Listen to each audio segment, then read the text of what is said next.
देखिए, जहाँ तक जो आरोप लगाने की बात है वो बहुत गंभीर आरोप है। और जिस तरीके से जो जंतर मंतर के ऊपर वो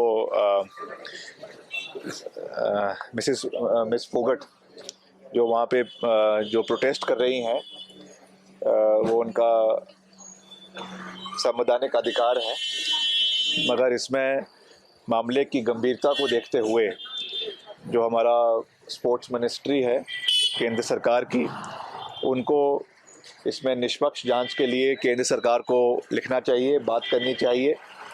मैं अभी, क्योंकि मुझे इनके तथ्य पूरी तरीके से मालूम नहीं है, तो इसलिए इसके ऊपर मैं कोई टिक्का टिप्पणी नहीं करना चाहूँगा। मगर इसमें फेयर इंक्वायरी होनी चाहिए, क्योंकि जो उन्होंने आरोप लगाए हैं बहुत संगीन आरोप है। और उसको केंद्र सरकार को और अनुराग ठाकुर जी जो हमारे केंद्रीय स्पोर्ट्स मिनिस्टर है, उनके साथ भी उनका वार्तालाप हुआ है। तो आई एम श्योर वो उसमें न्यायपूर्वक जांच के लिए आदेश देंगे।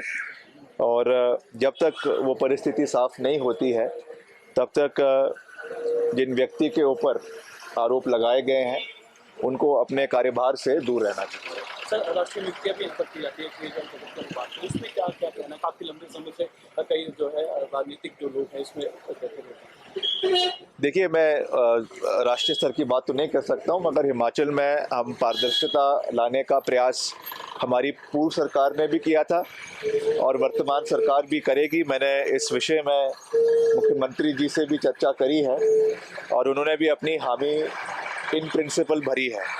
अब कैसे आने वाले समय में हमको जितने भी हमारे स्पोर्टिंग ऑर्गेनाइजेशंस है, एसोसिएशंस है, कैसे उनके अंदर पारदर्शिता लानी है, राजनीतिक हस्तक्षेप कम होना चाहिए। और जो खिलाड़ी राष्ट्रीय स्तर के हैं, अंतर्राष्ट्रीय स्तर के हैं, हिमाचल से जिन्होंने हिमाचल का नाम गौरवान्वित किया है, उन लोगों को इन एसोसिएशंस में प्राथमिकता मिलनी चाहिए। मगर इसकी पूरी रूपरेखा जो हमारे डिपार्टमेंट है उसके माध्यम से हम आने वाले समय में बनाएंगे और प्रयास करेंगे कि इसको विधिवत रूप से बाय लॉ इसको प्रदेश के अंदर इम्प्लीमेंट किया जाए। तो उसके लिए हम, जैसा मैंने कहा, कि हम मुख्यमंत्री जी से फिर से चर्चा करेंगे और आने वाले समय में इसको प्रदेश के अंदर पारित करने का प्रयास करेंगे। किस तरीके से नए रूप से फिर से लाना है, उसमें सबके सजेशंस मांगे जाएंगे। जो प्रदेश के हमारे अच्छे खिलाड़ी हैं, अंतर्राष्ट्रीय स्तर के खिलाड़ी हैं, उनसे भी फीडबैक लिया जाएगा। जो हमारी ओलंपिक एसोसिएशन है, राष्ट्रीय भी है और जो हिमाचल की भी है, उनसे भी इसमें फीडबैक लिया जाएगा, ताकि खिलाड़ियों की आवाज़ इस मिनिस्ट्री द्वारा जो है वो आगे बढ़े। और जो ये, जहाँ तक ये स्पोर्ट्स डिपार्टमेंट है, ये केवल एक फैसिलिटेटर के रूप में कार्य करना का मैं इसको देखता हूँ कि हम एक प्लेटफॉर्म हमारे खिलाड़ियों को प्रोवाइड करवाए, इंफ्रास्ट्रक्चर प्रोवाइड करवाए। मगर जहाँ तक रोज़ की डे टू डे मैनेजमेंट है वो खिलाड़ियों के पास, यानी जो फॉर्मर खिलाड़ी है उनके पास ही रहनी चाहिए।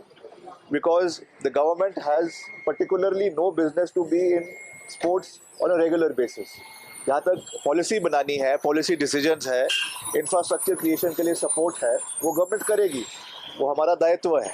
मगर डे टू डे बिजनेस जो है स्पोर्टिंग फर्टिलिटी का, वो खिलाड़ियों को ही करना चाहिए। तभी जाकर हिमाचल अंतर्राष्ट्रीय स्तर पे, चाहे कॉमनवेल्थ है, एशियाड है, उसमें अच्छा परफॉर्मेंस कर सकता है। अभी भी हम केवल 2 कॉमनवेल्थ में केवल 2 मेडल जीते हैं हरियाणा की तुलना में, जहाँ पे बहुत से मेडल्स प्रदेश को आते हैं, हरियाणा प्रदेश को मिले हैं। तो हमको जो है अपने गेम को बेहतर करने की आवश्यकता है और उसके लिए जो भी करना पड़ेगा वो हम करने के लिए मुख्यमंत्री जी के आदेश अनुसार आगे बढ़ेंगे और हिमाचल प्रदेश को खेल के जगत में हिमाचल का नाम ऊंचा करने का प्रयास करें।